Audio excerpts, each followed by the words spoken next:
So with that, we start our class, and the current therapies for Graves is why I pointed, because that was the place from where uh, the niche started developing. So patients who had Graves who could either be given antithyroid medications.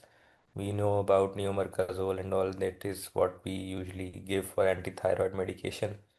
Then people who had one or two, hyperactive nodules, they could take taken up for radioactive iodine therapy, because that radioactive iodine was selectively taken up by these nodules or by the hyperactive gland, and that would damage these areas.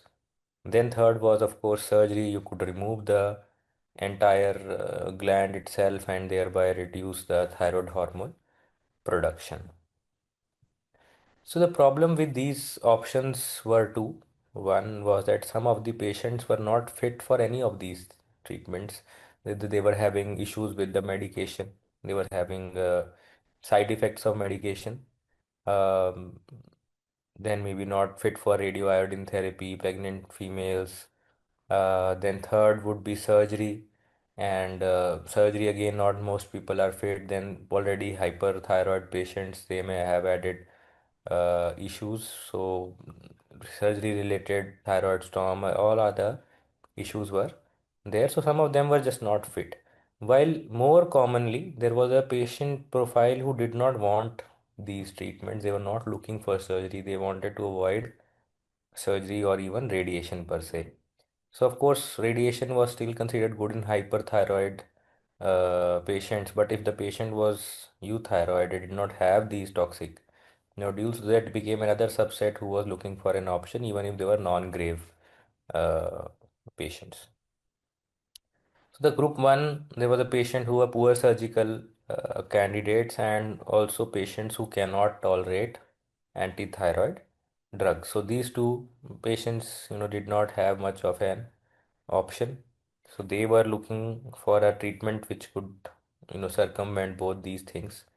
Did not have the side effects of antithyroid drugs, which is commonly agranulocytosis. So you can have reduced granulocyte production and hepatotoxicity.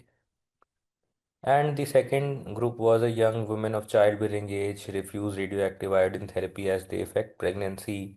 Also, young women want to avoid surgery due to cosmetic concerns in the long run, not just Graves, but even non-grave multinodular goiter.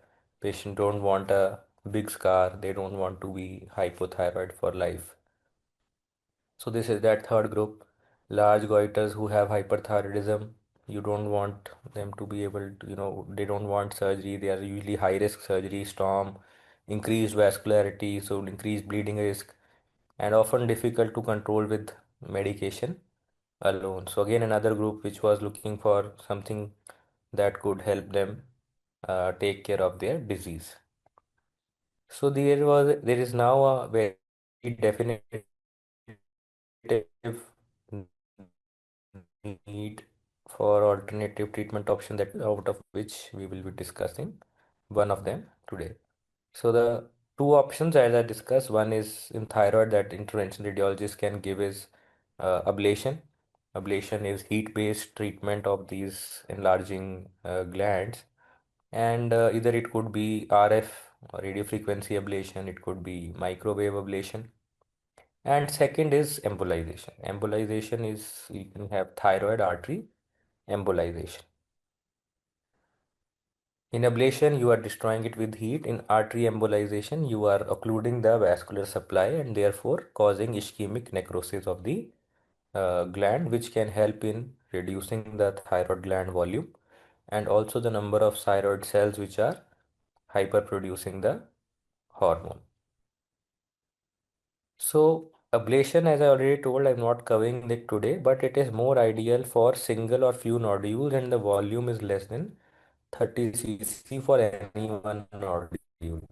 And few means only one or two. It can't be like multiple 30 cc nodules. That's what really happens in a multinodular goiter. Then putting all of them under the knife with this ablation is difficult, might require multiple sittings. So it is less effective when you have multiple nodules. Also, Since this is done under ultrasound guidance, you should be able to reach the location. So if the gland is extending below into thoracic cavity, then of course ablation might be difficult. And third is the volume. Too much volume, too much energy has to be given.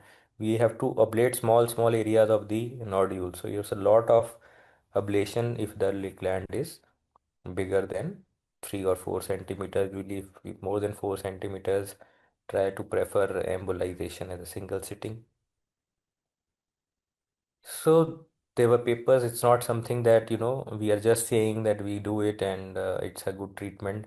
There are well-defined studies. Research has already given us significant evidence for this disease. So there was one of these papers which was evaluation of selective embolization of thyroid arteries as a pre-resective treatment in selected cases of toxic goiter. So this is usually the most common indication for embolization procedures when they start. People are worried. Some smart person realizes that, let us try and reduce the risk of our surgery base. This is a very hypervascular gland, or there is a lot of thyroid hormone being secreted. So let us try and first reduce the risk by getting embolization done. Same thing happened in uterine fibroids. Now this is something which came up in thyroid as well.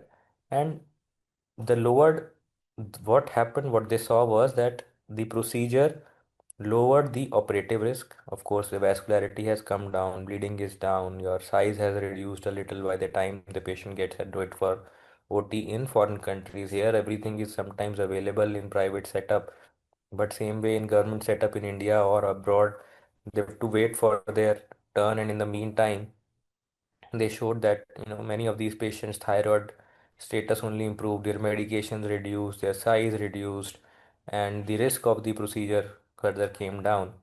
And it helped minimizing thyroid hyperfunction before patient was taken up for surgery. So risk for thyroid storm and surgical complications was found to be lesser. That was one good thing that came out of thyroid artery embolization. The second study that I'm mentioning here is the selective embolization of thyroid arteries for pre-resection or palliative treatment of large cervicomediastinal goiter. So from pre-resection, now we've gone to pre-resection and palliative treatment. So palliative has added another arm in this study, that now it is also for people who are not going to get any other treatment possible. Surgery is not possible. We can't really do anything, but the patient is suffering. Large cervicomediastinal goiters, they are causing some kind of issues with swallowing, some issue with speaking, sleeping. So there are pressure symptoms. As a result, we are going for uh, embolization. So again, they found that this can reduce the tumor size and improve compressive symptoms even without surgery. So that was another good thing that happened here.